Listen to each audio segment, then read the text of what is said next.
करो सूत अधीरथ।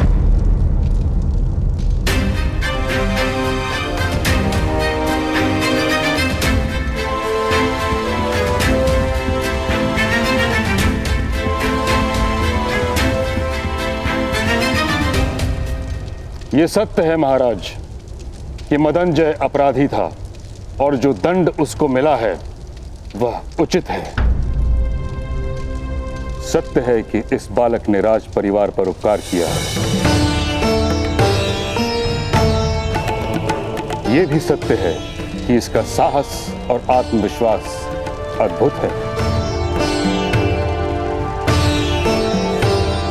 सत्य के प्रति इसकी निष्ठा और सामर्थ्य पर कोई संदेह नहीं। किंतु महाराज, कि समाज केवल एक व्यक्ति से नहीं बनता। राज्य के सभी मनुष्य को संतोष प्राप्त हो, यह भी तो अनिवार्य है। और यह केवल तभी हो सकता है जब व्यवस्था का पालन हो तथा परंपरा का निर्वाह अनिवार्य है। यदि व्यवस्था टूटती है तो समाज में विद्रोह उत्पन्न होता है और हर प्रकार के विद्रोह को बल से शांत भी तो नहीं किया जा सकता। तात्पर्य तात्श्री? सूत के पुत्र को शस्त्र उठाने का अधिकार नहीं, उसे दंड देना ही होगा।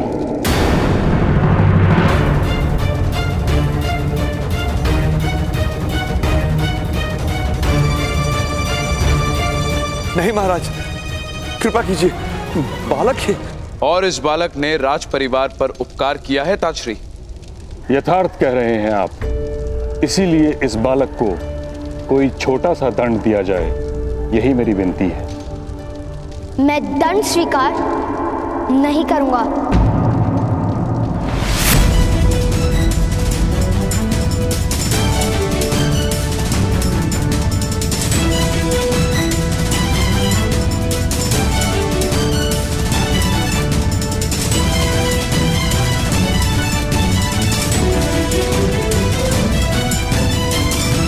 पुत्रकर्ण, मौन रहो। राजसभा में विवाद मत करो। किंतु पिताश्री, यदि आपके साथ अन्याय नहीं हुआ होता तो भ्राताश्री क्यों शस्त्र उठाते? अनिवार्य था शस्त्र उठाना पिताश्री। बालक, न्याय प्राप्त करने का सबको अधिकार है। राज्य की व्यवस्था प्रत्येक व्यक्ति को न्याय प्रदान करती है। राज्य की व्यवस्था से ही अन्याय हो तब क्या किया जा सकता है? राजा के हाथों कभी अन्याय नहीं होता राधे। अन्य सबके अन्याय के लिए राजा से याचना करना संभव है, किंतु किसी भी कारणवश व्यवस्था और परंपरा को भंग नहीं किया जा सकता। अन्याय और याचना की व्यवस्था से तो उत्तम है कि ऐसी परंपरा ही ना हो। राधे, क्या कोई दूसरा सूत तुम्हारी भांति शस्त्र धारण करके अपना रक्षण कर सकता है?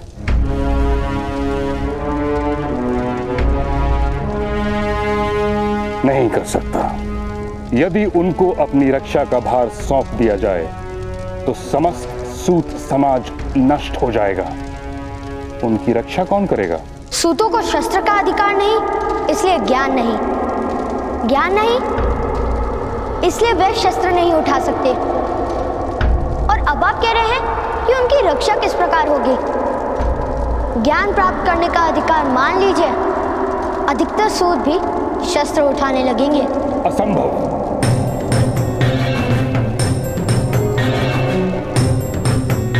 मरुभूमि में हरेक वृक्ष पर कांटे होते हैं, किंतु वन में प्रत्येक वृक्ष पर कांटे नहीं होते। वैसे ही मनुष्य एक समाज में रहता है और समाज में हर व्यक्ति को हर प्रकार का अधिकार नहीं दिया जा सकता।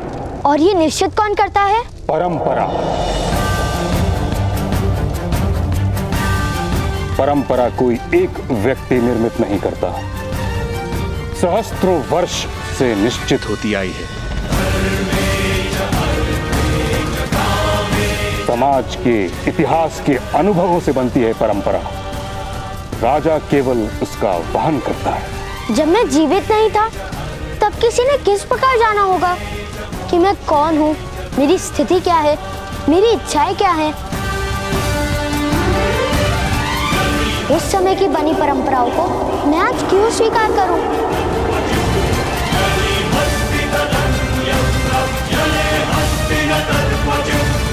हट मत करो बालक। छोटा सा दंड स्वीकार कर लो बालक। असंभव। मैं युद्ध करने को सज्ज, मैं युद्ध करने को सज्ज, मैं युद्ध करने को सज्ज, मैं युद्ध करने को सज्ज।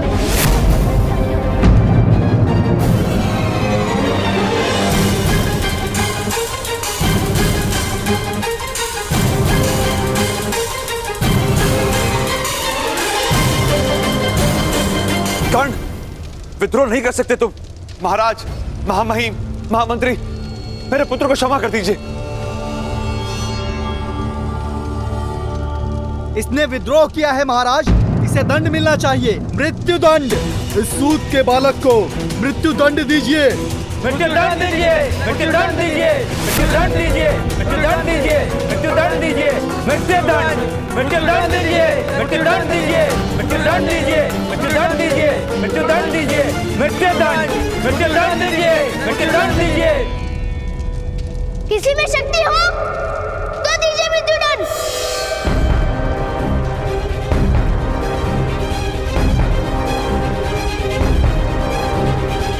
मृत्यु दंड दीजिए, मृत्यु दंड दीजिए, मृत्यु दंड दीजिए,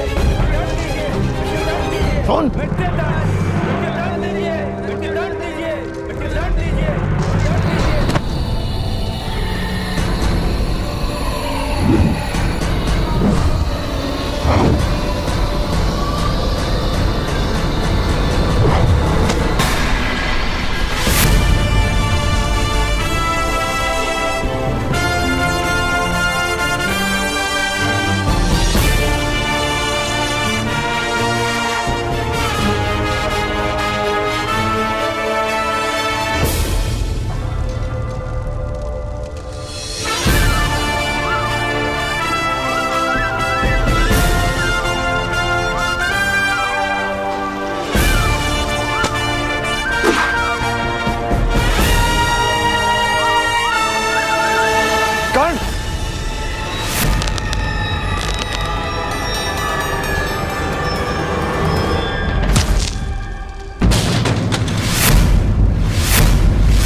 भरे दरबार में शस्त्र उठाने का साहस। यदि आज तुम्हें क्षमा कर दिया तो कल ये कोई और करेगा इस राज्यसभा में।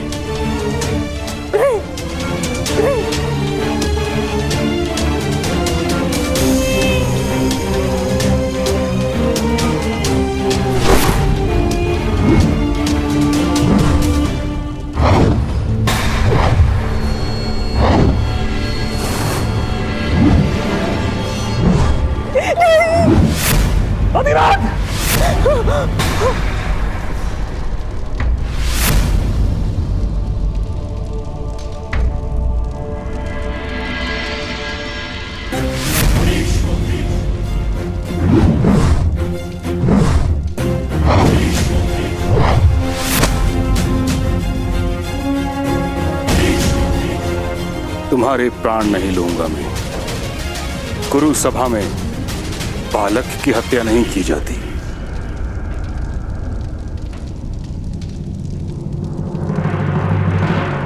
अधिरथ, तुम्हारे पुत्र ने राज्यसभा में विद्रोह किया है।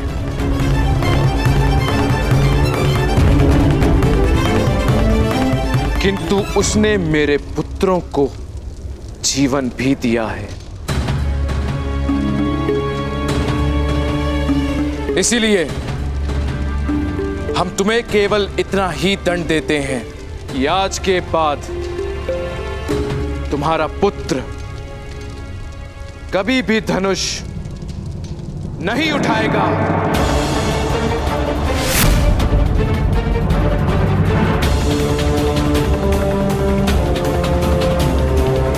सूतों के लिए बनी परंपरा का वहन करेगा, और यदि ऐसा नहीं हुआ तो तुम स्वयं अपने पुत्र को हस्तिनापुर और कुरु राष्ट्र से निष्कासित कर दोगे।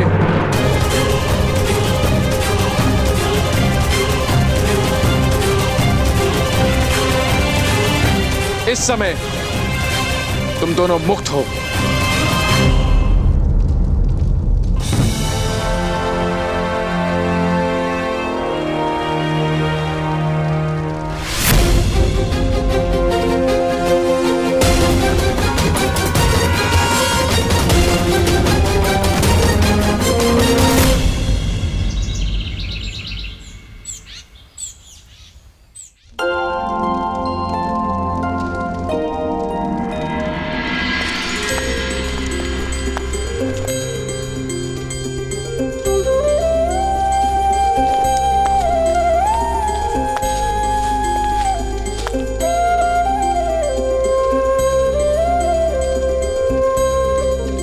माता, मैं आरती करूं?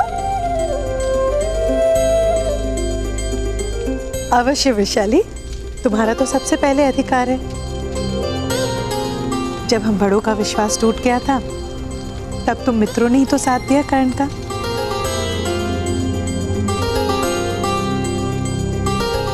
ये लो।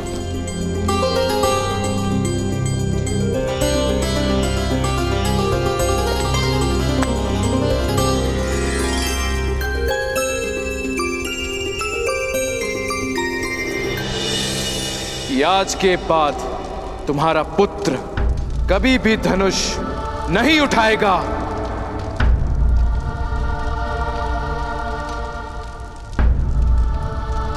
कर्ण, आज से तुम यहाँ के सेनापति और मैं तुम्हारी सैनिक।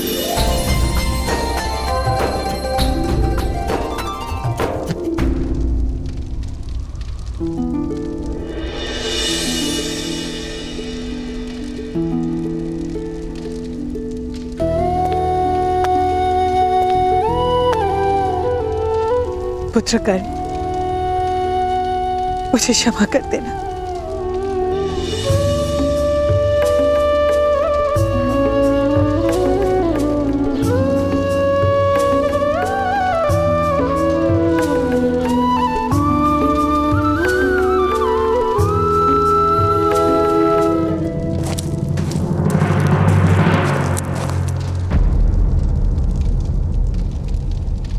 सूत अधिरथ, आपको महामहिम भीष्म ने बुलाया है। सूर्योदय के समय गंगा के पावन घाट पर प्रातः स्नान हेतु महामहिम नित्य जाते हैं। कल प्रातः काल आपको वहीं आने का आदेश है। अवश्य।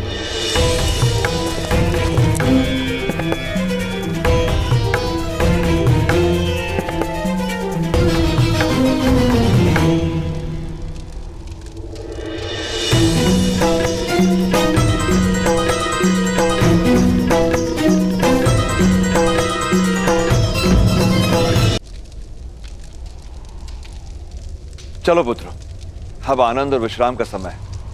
बालकों के सम्मान में राधा आज सबको भोज देंगी।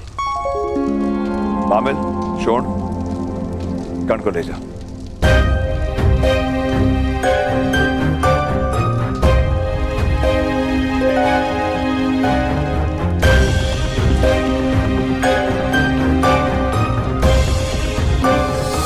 कर्ण का दुख आज अनन्य है अधिरथ। जानता हूं भ्राताश्री, जानता हूं। शाख के जिस स्थान से फूल तोड़ा जाता है, उस स्थान से पत्ता या फूल कभी उग नहीं पाता। आज तक बहुतों ने कर्ण से उसका धनुष छीना था, किंतु कुरु सुभा ने उससे उसकी आशा छीन ली। धनुष पे उसका अधिकार ही नहीं, उसका सुख भी उसी में है। और दुखदायक सत्य तो यह है कि कर्ण कभी धनुष उठा नहीं पाएगा।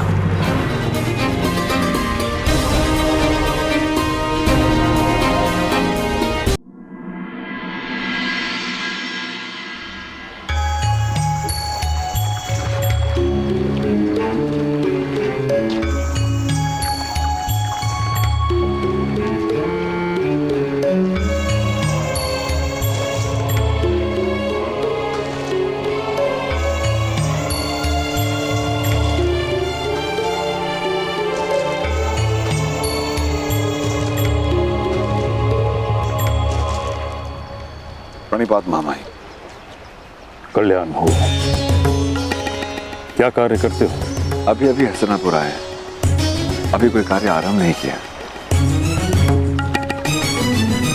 मैं तुम्हें अपने सारथी के रूप में नियुक्त करता हूं।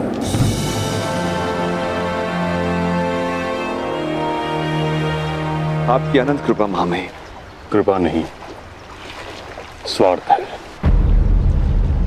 तुम मेरे निकट रहोगे तो मेरी दृष्टि तुम्हारे पुत्र पर रहेगी।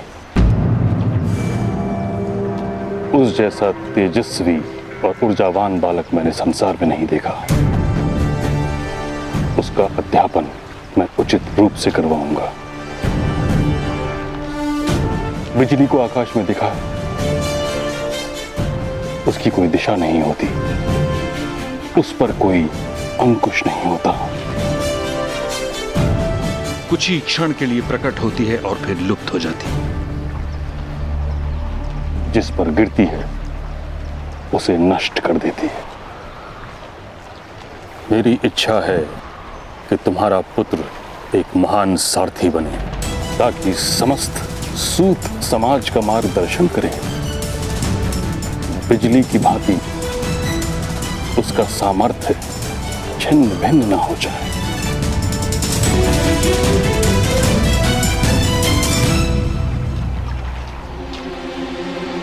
जी मामा।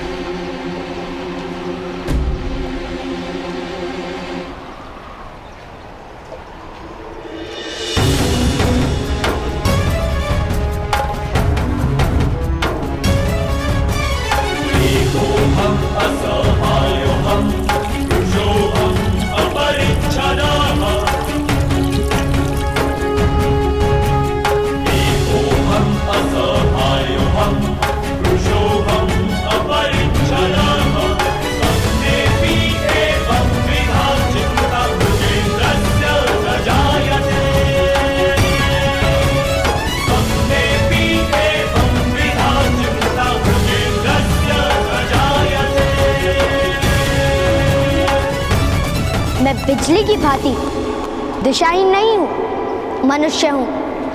मुझे जहां विनाश करना होगा मैं वहीं गिरूंगा। आपकी इच्छा थी ना कि मेरा सामर्थ्य चिन्ह भिन्न हो, तो लीजिए।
भगवान सूर्य नारायण जी, मैं प्रतिज्ञा करता हूँ,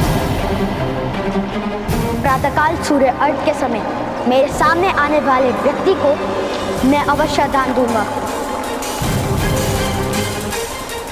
उस व्यक्ति की हर इच्छा पूर्ण करूंगा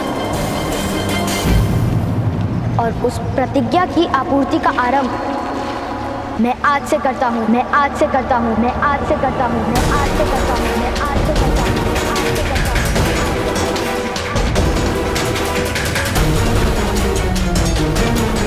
महामहिम भीष्म को दान देकर, दान देकर, दान देकर, दान देकर, दान देकर।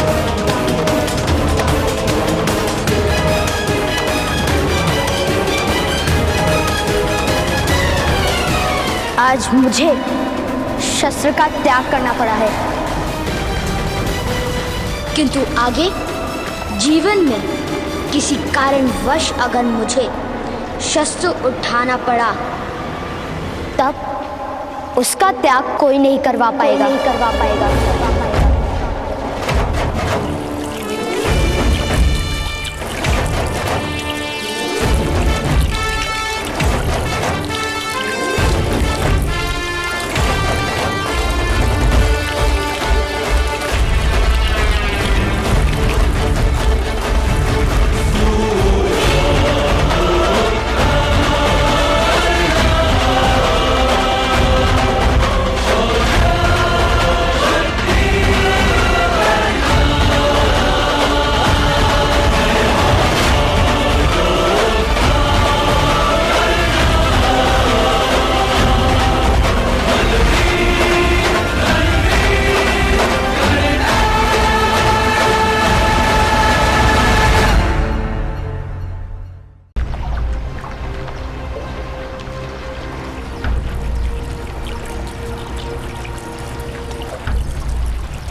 आज मुझे शस्त्र का त्याग करना पड़ा है, किंतु आगे जीवन में किसी कारणवश अगर मुझे शस्त्र उठाना पड़ा तब उसका त्याग कोई नहीं करवा पाएगा, नहीं करवा पाएगा।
दस वर्षों बाद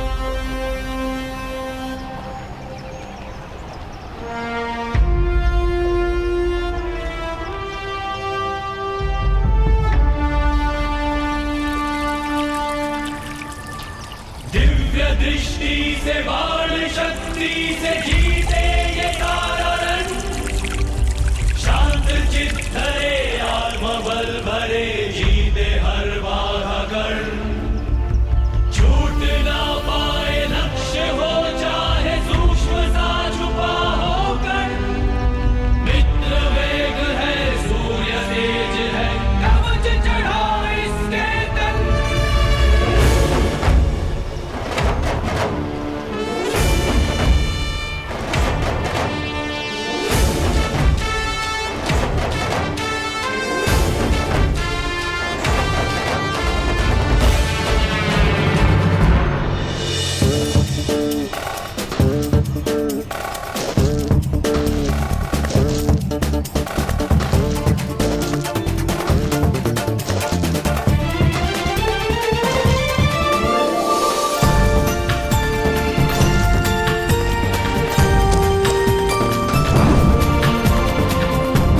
भ्राताश्री!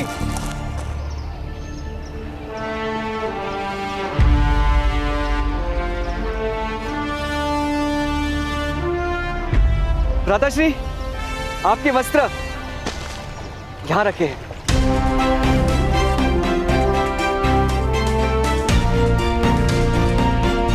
आप शीघ्र ही सज्ज हो जाइए, आज हमारी अंतिम परीक्षा है। सूतों के लिए कोई भी परीक्षा अंतिम नहीं होती शो। अर्थात गुरुकुल में ली जाने वाली अंतिम परीक्षा है, और आज स्वयं महामहिम भीष्म पधारेंगे।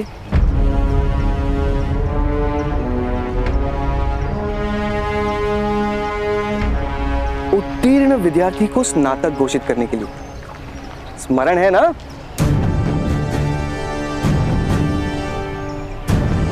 उसका विस्मरण कैसे हो सकता है? उनके लिए तो आज एक विशेष आश्चर्य जो निर्मित किया है मैंने। आज आपको देखकर केवल महामहिम भीष्म ही नहीं, हस्तिनापुर के राजकुमार भी आश्चर्य में पड़ जाएंगे। आप शीघ्र ही पहुंचे, मैं भी माता को लेकर पहुंचता हूं परीक्षा भूमि।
ये किस प्रकार का व्यवहार है राजकुमार दुशासन?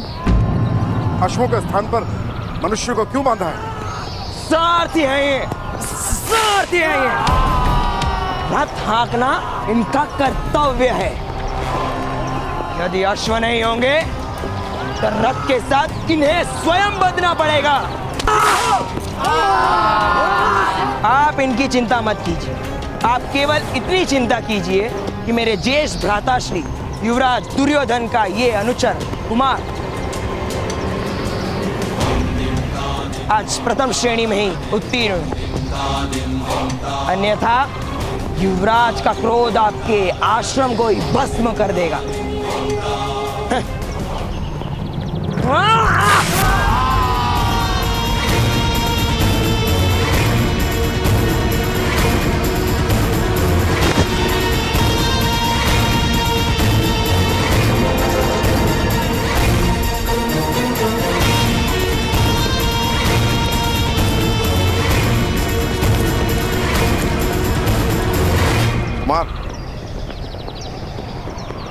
विद्या प्राप्ति में आश्रम का महत्व कम, श्रम का महत्व अधिक होता है, और गुण तो स्वयं महामहिम भीष्म देंगे। क्या तुम कौन से अधिक कला का प्रदर्शन कर पाओगे महामहिम के सामने?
शोन, शोन, अरे कितना सजोगे? परीक्षा देने जा रहे हो या विवाह करने? विवाह, परीक्षा देने। किंतु पिताश्री कहते हैं ना, सद्भाग्य कहीं भी प्राप्त हो सकता है, इसलिए। चलो। हाँ।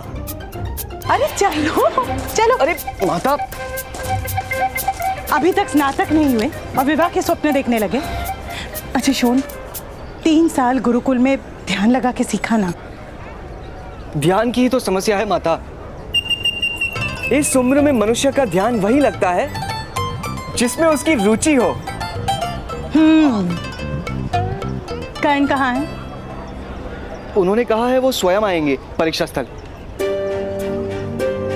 वही तो चिंता है, कहीं कर्ण का पराक्रम देखकर हस्तिनापुर के राजकुमार क्रोधित ना हो जाए। सूतों के पराक्रम क्षत्रिय सह नहीं पाते। कोई चिंता मत कीजिए माता, लोग शक्ति प्राप्त करने के लिए कोचा पाक खाते, किंतु भ्राताश्री भ्राताश्री शक्ति प्राप्त करने के लिए क्षत्रियों के क्रोध को खाते हैं। चलिए। अरे वृषाली कहाँ है? वृषाली?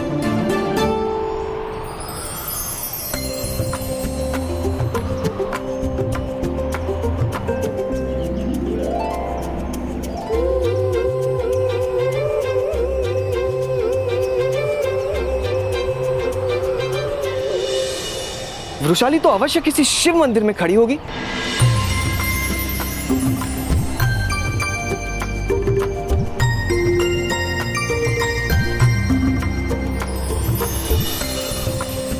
किसी पवित्र वृक्ष को सूतर के धागे से बांधकर भ्राताश्री के विजय की कामना कर रही होगी।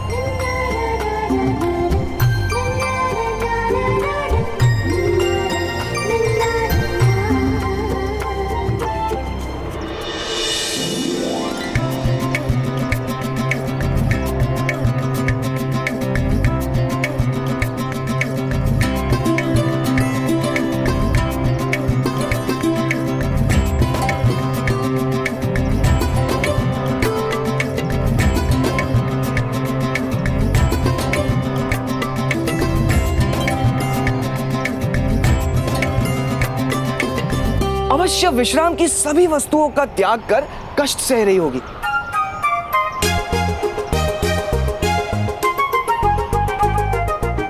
यही मानती है ना आप माता? हाँ। किंतु वृषाली की तपस्या का मार्ग आपसे भिन्न है माता। चलिए। चलो।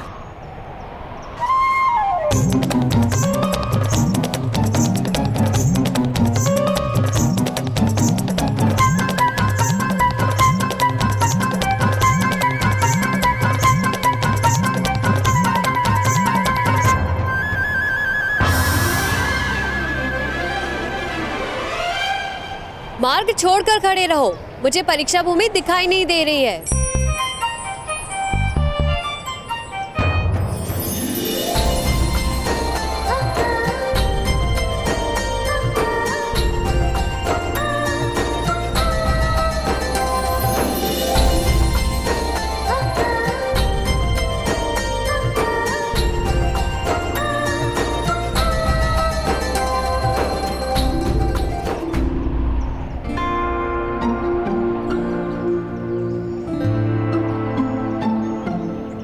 कहाँ हो सेनापति कर्ण? ये कार्य तो सफल हुआ, अब समय हो रहा है। महामहिम मेरी प्रतीक्षा कर रहे होंगे।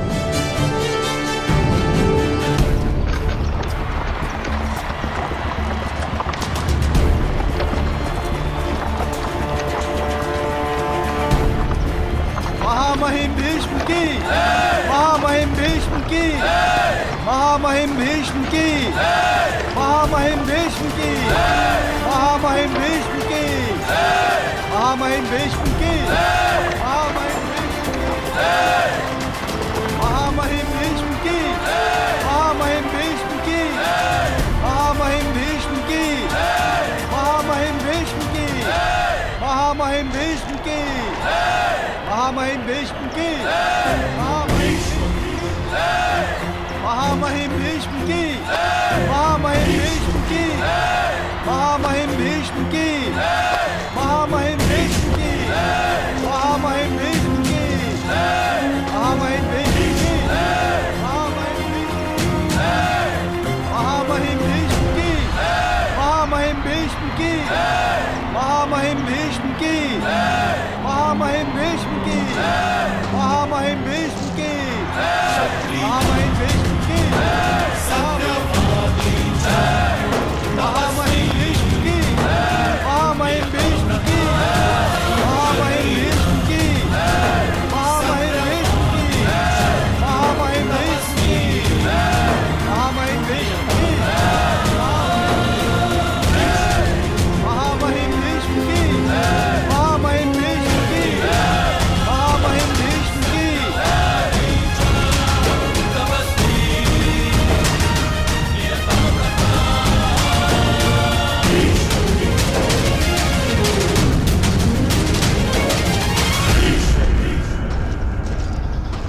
महामहिम भीष्म की जय हो।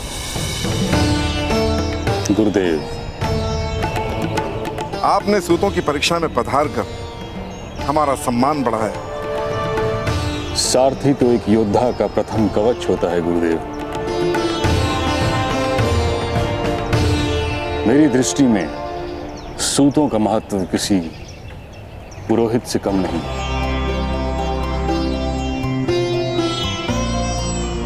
परीक्षा आरंभ कराइए। अवश्य।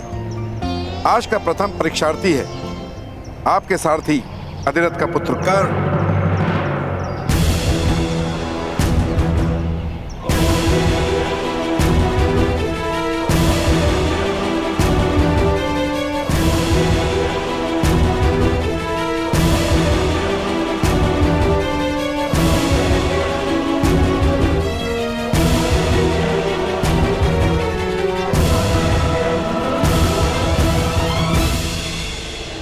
आज का प्रथम परीक्षार्थी है आपके सारथी अधिरथ का पुत्र कर्ण।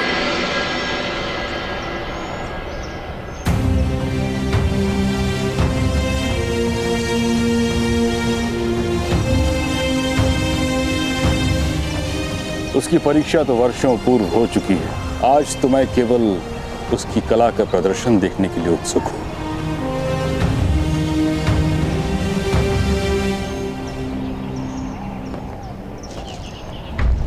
राधे कर्ण, सामने आओ।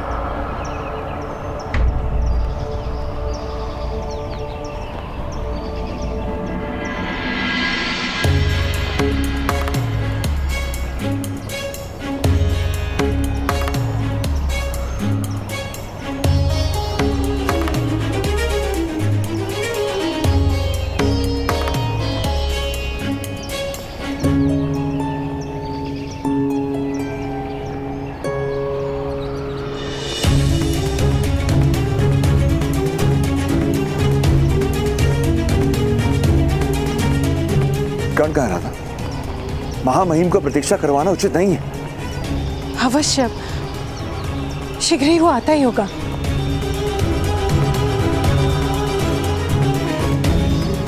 शौण, कहां है तुम्हारा भ्राता कर्ण? गुरुजी, भूमि पर अधिक से अधिक सूर्य का प्रतिबिंब दिख सकता है। स्वयं सूर्य को देखना हो तो दृष्टि आकाश की ओर करनी पड़ती है।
ये किस प्रकार का व्यवहार है गुरुदेव? कैसी दृढ़ता है ये? महामहिम भीष्म के सामने आकाश मार्ग से आने का साहस कैसे कर सकता है सूत पुत्र?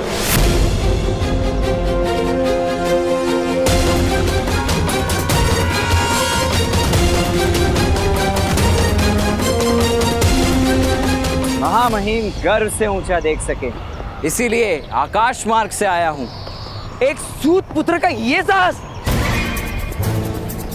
पितामह भीष्म और हम राजकुमारों का ऐसा गौरवमान!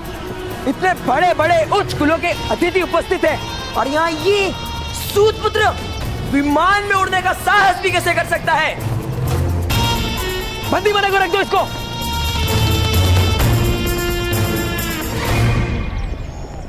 राजकुमार, सूतों का क्या कार्य होता है? रथ चलाना, अर्थात वाहन चलाना। हाँ, वाहन ही तो चला सकते हैं, सूत। तो ये क्या है राजकुमार? वायु में गति करने वाला वाहन ही तो है। आपको कोई दिव्य पक्षी तो दिखाई नहीं दे रहा ना?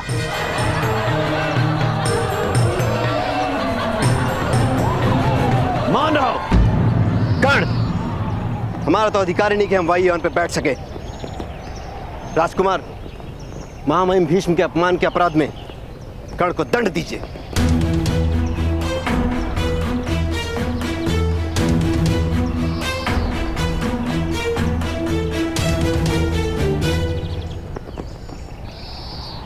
कर्ण, वायु वाहन बनाने का ज्ञान तुमने कहां से प्राप्त किया? अगस्त्य संहिता में इसका वर्णन है महामहिम। पुरातन काल के पुष्पक जैसे विमान भी आर्य भूमि के इसी आकाश में उड़ा करते थे। भगवान राम भी ऐसे ही विमान में बैठकर लंका से अयोध्या पधारे थे। और वैसे भी ज्ञान के मूल का क्या महत्व? ज्ञान का फल आपके सामने।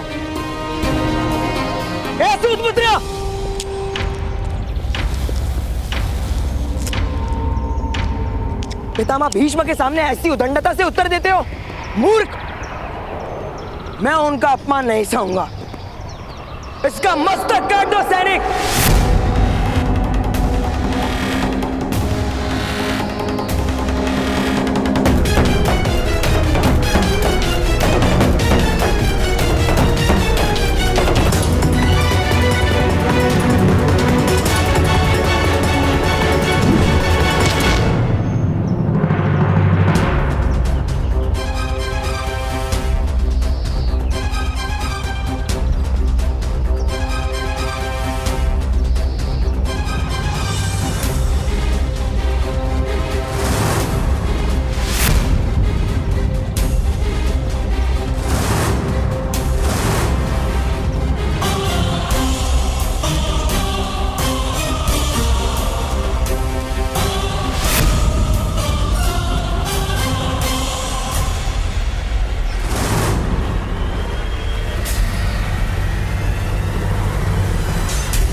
महामहिम, हृदय में करुणा धारण करके न्याय करें।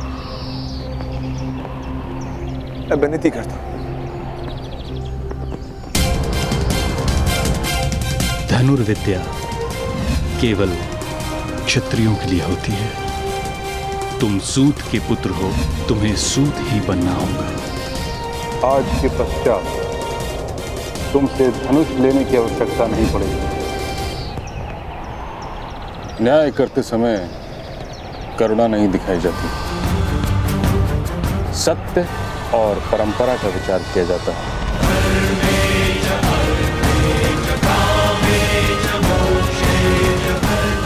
और सत्य यह है कि किसी के अपराध का उसके स्नातक होने से कोई संबंध नहीं। न्याय बाद में भी हो सकता है। दुशासन, तुम अपना स्थान ग्रहण करो।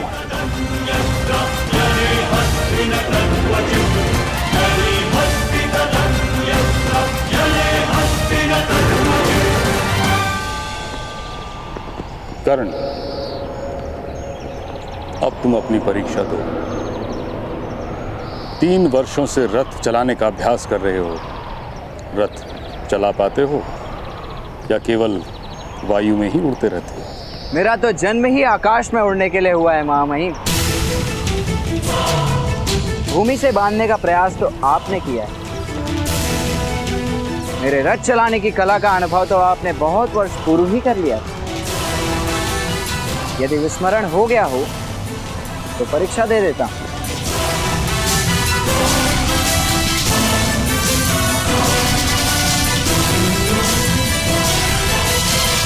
कर्ण पुत्र, अपना रथ ले आओ।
उग्रवाद महोदय, आप सबको इतने घाव किस प्रकार लगे? ये तो सूत होने का दंड है पुत्र। हस्तिनापुर के 100 राजकुमार अब निरंतर हम जैसे नीच जात के लोगों को यातना देते ही रहेंगे। राजकुमारों ने अपने रथ के साथ अश्वों के स्थान पे ही इन्हें बांध कर रखा था भ्राताश्री। पर क्यों? आज जब प्रातःकाल अश्वों को पानी पिलाने नदी पर लेकर गए थे, तभी वहां अचानक सिंहों का परिवार आ गया। अश्वों के जीव बचाने हेतु हमने अश्वों को मुक्त कर दिया ताकि अश्व भाग सकें, और हम सारे सारथी वृक्षों के ऊपर चढ़ गए। और जब सारा वृतांत राजकुमारों को सुनाया और उनसे विनती की नए अश्व लाने के लिए हमें कुछ समय दे, तो उन्हें क्रोध आ गया और उन्होंने हमें स्वयं रथ खींचने का आदेश दिया।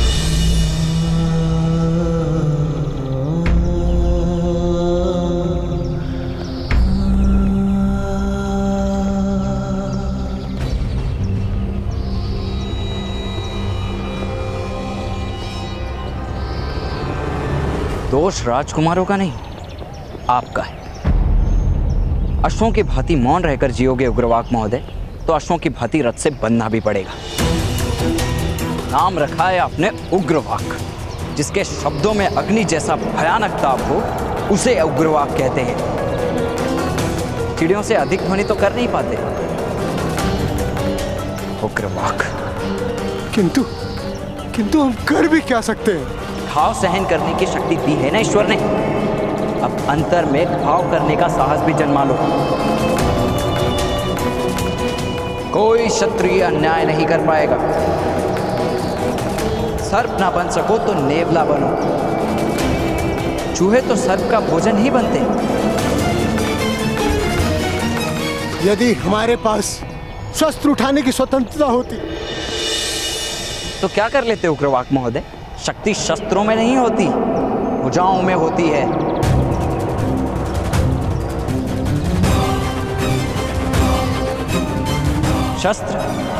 शस्त्रों की आवश्यकता पड़ती है युद्ध जीतने के लिए। सम्मान प्राप्त करने के लिए तो साहस ही पर्याप्त है। देखना है तो आकर देखो।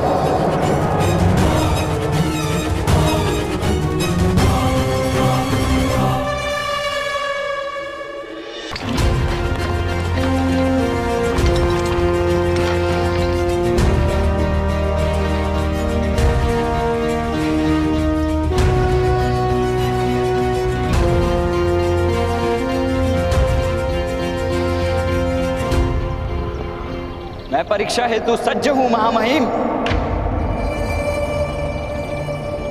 परीक्षा आरंभ कीजिए गुरुदेव। सज्जनों, सारथी का कार्य होता है अपने रथी महारथी को अनेक विपदाओं से सुरक्षित उसके लक्ष्य तक पहुंचाना। इसीलिए इस परीक्षा में विभिन्न विपत्तियों का निर्माण किया गया है। इन विपत्तियों से सुरक्षित जो रथ को यहाँ ले आएगा वो प्रथम श्रेणी में उत्तीर्ण होगा। कर्णपुत्र, परीक्षा आरंभ करो।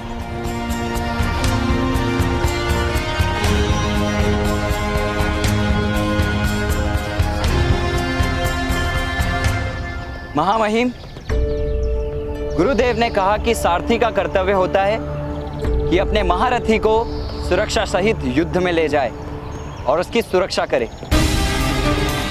किंतु परीक्षा के समय मेरे रथ में यदि कोई महारथी नहीं होंगे तो कैसे किसी को विश्वास आएगा मेरी कला पर? सद्भाग्य से हस्तिनापुर के महारथी राजकुमार यहाँ उपस्थित हैं।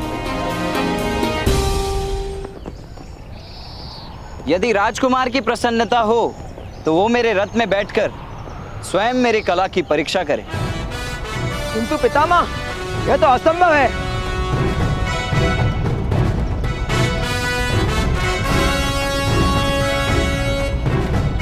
यदि राजकुमार में साहस ना हो तो मैं अकेला रथ चालन की परीक्षा दूंगा। दुशासन पुत्र, अगर तुम में साहस ना हो तो रहने दो। पधारिए राजकुमार, मेरा रथ आपकी प्रतीक्षा कर रहा है।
अरे अरे अरे, गिर गए महारथी।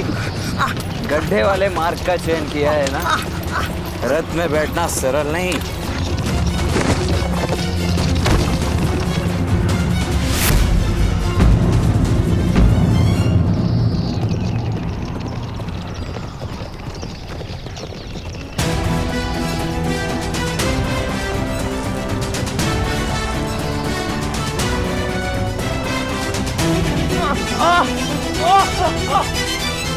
आज मैं आपका सारथी हूँ राजकुमार। आपको रथ में रखना मेरा कर्तव्य है।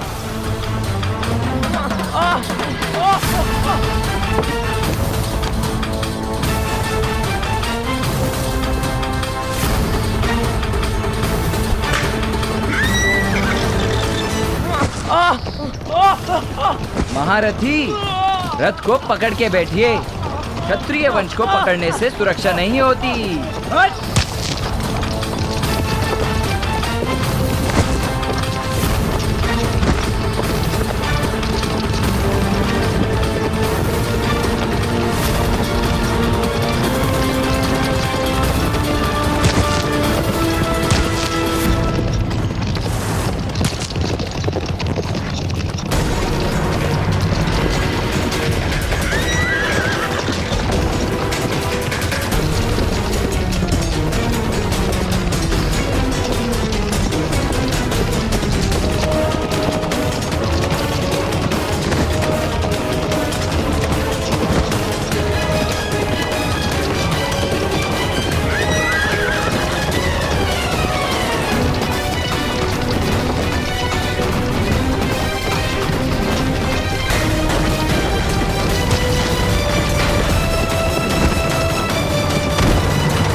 अरे रे रे, राजकुमार आपको कोई घाव तो नहीं हुआ ना?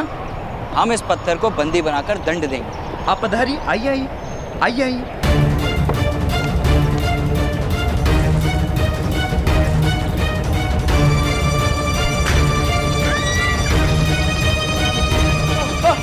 राजकुमार, ठीक से खड़े रहने का प्रयास कीजिए, कहीं आपके कारण मैं पराजित ना हो जाऊं।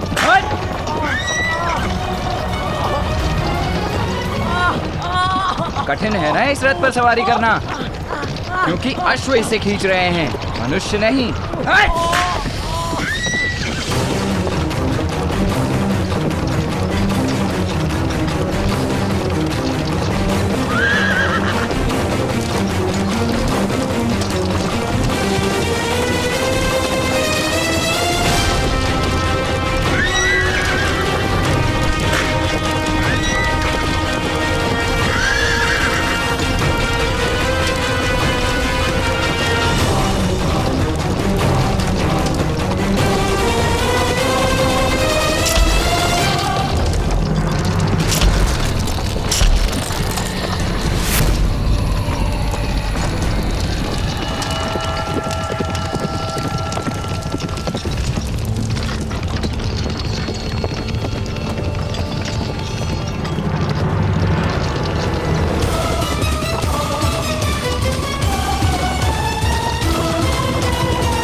मुख धोने के लिए जल का प्रबंध करवाऊं राजकुमार?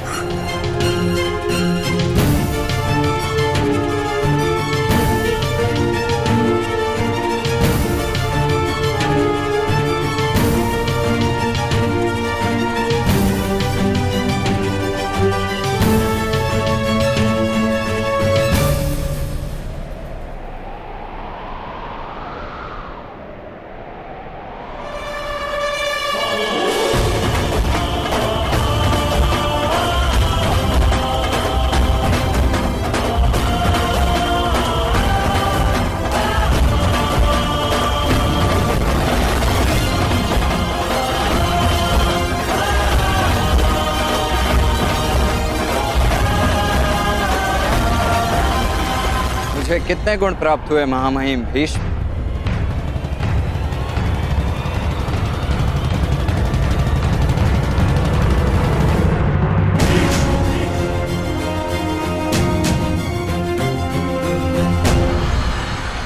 क्षत्रिय